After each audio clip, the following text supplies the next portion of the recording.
નમસ્કાર ધોરણ 7ના વહાલા વિદ્યાર્થી મિત્રો. કેમ છો બધા? મજામાં? તમારા બધાનું તમારી પોતાની YouTube ચેનલ ક્વેશ્ચન ઓફ નોલેજની અંદર હાર્દિક સ્વાગત છે.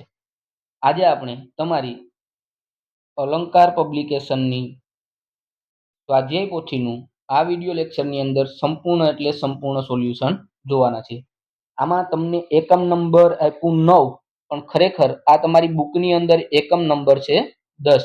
પૃથ્વીની આંતરિક રચના અને ભૂમિ સ્વરૂપો. એટલે જરા અહીંયા પ્રિન્ટ મિસ્ટેક છે. તમારી સ્વાધ્યાય પોથીમાં એકમ નંબર 9 આપ્યું અને તમારી બુકમાં એકમ નંબર 10 આપેલું છે, પૃથ્વીની આંતરિક રચના અને ભૂમિ સ્વરૂપો. બરાબર. વિડિયો સ્ટાર્ટ કરતા પહેલા વિડિયોના ડિસ્ક્રિપ્શન બોક્સની અંદર પ્લેલિસ્ટની લિંક આપેલી છે, ત્યાં જઈ અને તમે અન્ય વિષયોની અલંકાર પબ્લિકેશનની સ્વાધ્યાય પોથીના સોલ્યુશન મેળવી શકશો. તો ચાલો વિડિયોની શરૂઆત કરીએ. પહેલું આપ્યું, નીચેનો પ્રશ્નના જવાબ માટે યોગ્ય વિકલ્પ પસંદ કરી તેનો ક્રમ બોક્સમાં લખવાનો છે. એમાં પહેલું, પૃથ્વીની સપાટીના સૌથી ઉપલા સ્તરને શું કહે છે? તો કહેવામાં આવશે ભૂકવચ. બીજું, મેન્ટલ કવચ આશરે કેટલા કિમી ઊંડાઈ સુધી ફેલાયેલું હોય? તો 2900. ત્રીજું, કયા સ્તરનું તાપમાન અને દબાણ ખૂબ ઊંચું હોય? તો એમની અંદર આવશે ભૂગર્ભ. ચોથું, ગરમ મેઘમાં ઠંડો થઈ નક્કર થઈ જાય તેને કેવા ખડકો કહેવાય? તો એમની અંદર આવશે અગ્નિકૃત ખડકો. પાંચમું છે, જે ખડકો ઘસાઈને, અથડાઈને કે ટકરાઈને નાના ટુકડામાં ફેલાય છે તેને કેવા ખડકો કહેવાય? તો એમની અંદર આવશે પ્રસ્તર ખડકો. છઠ્ઠું છે, મૃદાવરણીય ભૂતકતીની ગતિશીલતાથી પૃથ્વીની સપાટી પર જે કંપન થાય છે તેને શું કહેવામાં આવે? તો એમને કહેવાશે ભૂકંપ. સાતમું, સમુદ્રમાં મોજા ખડકો સાથે સતત અથડાઈ તિરાડો બનાવે છે તેને શું કહેવાય? તો સમુદ્રી ગુફા. ત્યારબાદ છે આઠમું, ભૂછત્ર ખડક ક્યાં જોવા મળે છે? તેમની અંદર આવશે રણમાં.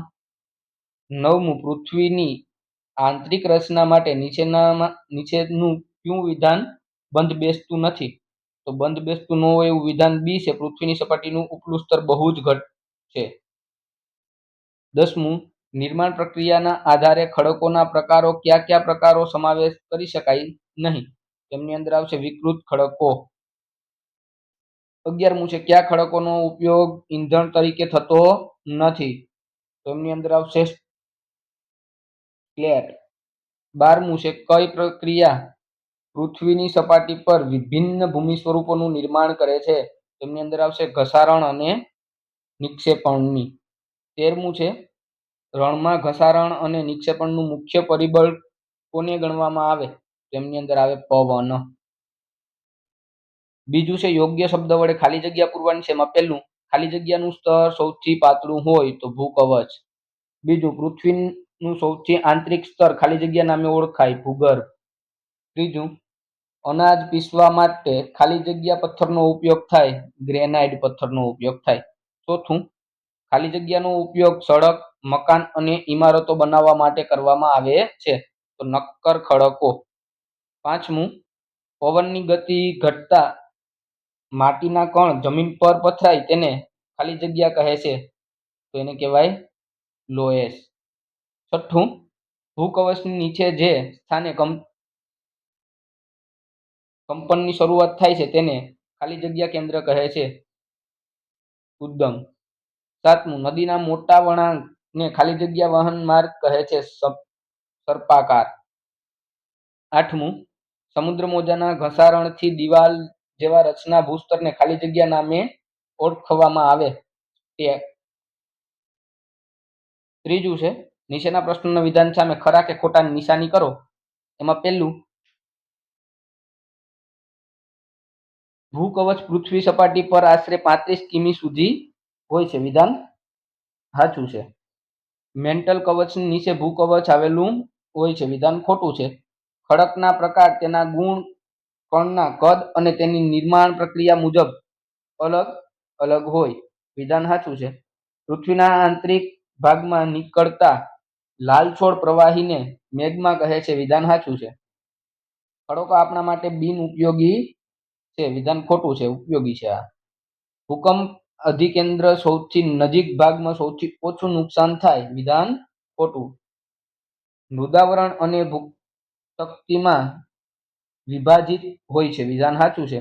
અને 8મું, જ્યારે માટીના કણ વિશાળ વિસ્તારમાં નિક્ષેપિત થઈ જાય તેને લોવેસ કહે છે, વિધાન સાચું છે. ત્યારબાદ યોગ્ય જોડકા જોડો. એમાં પહેલું, પૃથ્વીની સપાટીનું સૌથી ઉપરનું સ્તર, તો એમને કહેવાશે શિયાળ, અહીંયા આવશે ડી. બીજું, રૂપાંતરિત ખડકો, તો એમની સામે આવશે ઓપ્શન ઈ, એટલે કે આરસ પહાણ. નદીનું કાર્ય, તો એમની સામે આવશે એ, પૂરના મેદાનો. પવનનું કાર્ય, તો એમની સામે આવશે રેતીના ઢૂવા. અને હિમનદીનું ઘસારાત્મક સ્વરૂપ, તો એમની સામે આવશે ગોળાશય. 5મું છે, નીચેના પ્રશ્નોના 1-2 વાક્યમાં ઉત્તર આપો. એમાં પહેલું છે, શિયાળ સ્તર મુખ્યત્વે કયા ખનિજ તત્વનું બનેલું છે? તો શિયાળ સ્તર સિલિકા અને એલ્યુમિનિયમ જેવા ખનિજ તત્વનું બનેલું છે. બીજું છે, મહાસાગરોનું કવચ મુખ્યત્વે શાનું બનેલું છે? તો સિલિકા અને મેગ્નેશિયમનું. કવચના નીચેના સ્તરોને શું કહેવામાં આવે? તો એને કહેવામાં આવે મેન્ટલ. બરાબર. ચોથું છે, ભૂગર્ભ કવચ શાનું બનેલું છે? તો નિકલ અને ફેરસ, એટલે કે લોખંડનું. 5મું, ખડકોના મુખ્ય 3 પ્રકાર: અગ્નિકૃત ખડકો, પ્રસરત ખડકો, પ્રસ્તર ખડકો, અને ત્રીજું છે રૂપાંતરિત ખડકો. 6થું છે, અગ્નિકૃત ખડક એટલે શું? તેના પ્રકારો જણાવો. તો ગરમ મેઘમાં ઠંડી થઈ નક્કર થઈ જાય છે, આ પ્રકારે બનેલા ખડકોને અગ્નિકૃત ખડકો કહેવાય. અને એના 2 પ્રકાર છે, આંતરિક ખડક અને બાહ્ય ખડક. 7મું છે, આંતરિક અગ્નિકૃત ખડક એટલે શું? તો કે ઊંડાઈએ જે ઠરી જાય, ઊંડું હોય ત્યારે જ ઠરી જાય, આ પ્રકારે બનેલા નક્કર ખડકોને આંતરિક અગ્નિકૃત ખડકો કહેવાય. રૂપાંતરિત ખડક એટલે શું? તો કે અગ્નિકૃત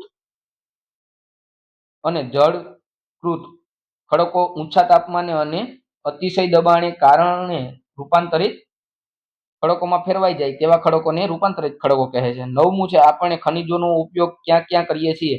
આપણે ખનિજોનો ઉપયોગ ઈંધા તરીકે, ઉદ્યોગમાં તેલ, કેટલાક ખનિજો ઉપયોગ ઔષધિ બનાવવા માટે પણ કરી શકીએ. 10મું, આંતરિક બળ એટલે શું? જે બળ પૃથ્વીની આંતરિક ભાગમાં નિર્માણ પામે તેને આંતરિક બળ કહેવામાં આવે. સ્થાનિક લોકો ભૂકંપની સંભાવનાનું અનુમાન કેવી રીતે કરે? તો કે સ્થાનિક લોકો પ્રાણીઓના વર્તન પરથી, તળાવની માછલીઓ તથા ફેરફાર સરીસૃપોનું પૃથ્વી સપાટી પર આવવું વગેરે પરથી ભૂકંપની સંભાવનાનું અનુમાન થતું હોય. ઘસારણ એટલે ભૂ સપાટી પર જળ, પવન અને હિમ જેવા વિભિન્ન ઘટકો દ્વારા થતા ક્ષેત્રને ઘસારણ કહેવામાં આવે. 13મું, કુદરતી તટબંધ એટલે શું? 14મું છે, સમુદ્ર કમાન કોને કહેવાય છે? અને ઢૂવા એટલે શું? દરેકનું સોલ્યુશન અહીં આપેલું છે, તમારે વિડીયો પોઝ કરી અને એમનું સોલ્યુશન લખી લેવાનું છે, અથવા એમનો સ્ક્રીનશોટ લેવો હોય તો પણ લઈ શકશો. ત્યારબાદ પ્રશ્નક્રમ 16, 17, 18, 19 અને 20 દરેકના સોલ્યુશન અહીં આપી દીધા છે. તમારે વિડીયો પોસ્ટ કરીને એમને લખી લેવાના છે, અથવા તો એમનો સ્ક્રીનશોટ લેવો હોય તો પણ તમે લઈ શકશો. ત્યારબાદ 6થું છે, નીચેના પ્રશ્નોના 3-4 વાક્યોમાં જવાબ લખો. બરાબર. દરેકના જવાબ અહીંયા લખીને આપી દીધા છે, તમારે વિડીયો પોસ્ટ કરીને લખી લેવાના છે, અથવા એમના સ્ક્રીનશોટ લઈ લેવાના છે. ત્યારબાદ ત્રીજું અને ચોથો બંને પ્રશ્નના જવાબ અહીંયા તમને આપી દીધા છે, તમારે વિડીયો પોસ્ટ કરીને એના જવાબ લખી લેવાના છે, અથવા એમનો સ્ક્રીનશોટ લઈ અને લખવાનું છે. આગળ જોઈએ. 7મું છે, નીચેના પ્રશ્નના મુદ્દાસર જવાબ આપવાના છે. પહેલો પ્રશ્ન પૂછ્યો તમને, ખડક ચક્ર સમજાવો, અને બીજું છે, નદી અથવા હિમ નદીનું ભૂમિ સ્વરૂપ સમજાવો.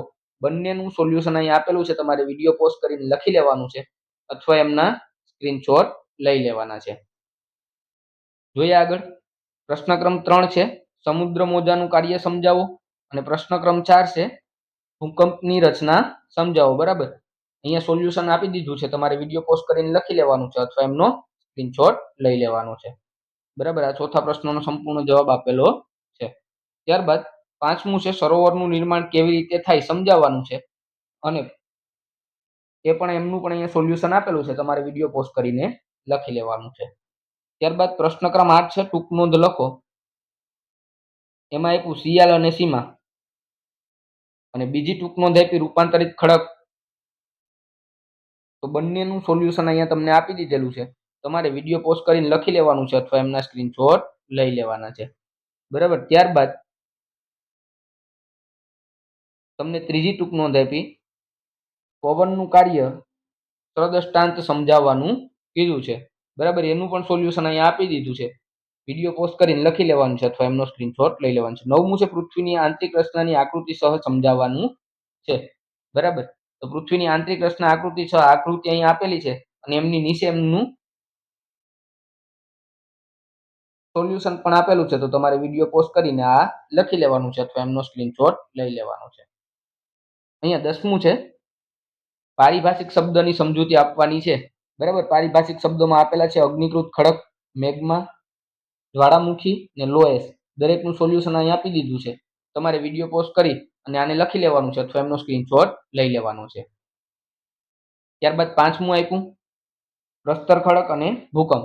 બરાબર. દરેકનું સોલ્યુશન અહીંયા વ્યવસ્થિત રીતના આપેલું છે. તમારે વિડીયો પોઝ કરી અને એને લખી લેવાનું છે અથવા એમના સ્ક્રીનશોટ લઈ લેવાનું છે. અહીંયા તમારી સ્વાધ્યાય પોથીનું સોલ્યુશન પૂર્ણ થાય છે. જો વિડીયો પસંદ આવે તો વિડીયોને લાઈક કરો, તમારા વિદ્યાર્થી મિત્રો સુધી શેર કરો અને અમારી ચેનલને સબસ્ક્રાઇબ કરો જેથી તમને આવા જ ઇન્ફોર્મેટિવ વિડીયો મળતા રહે.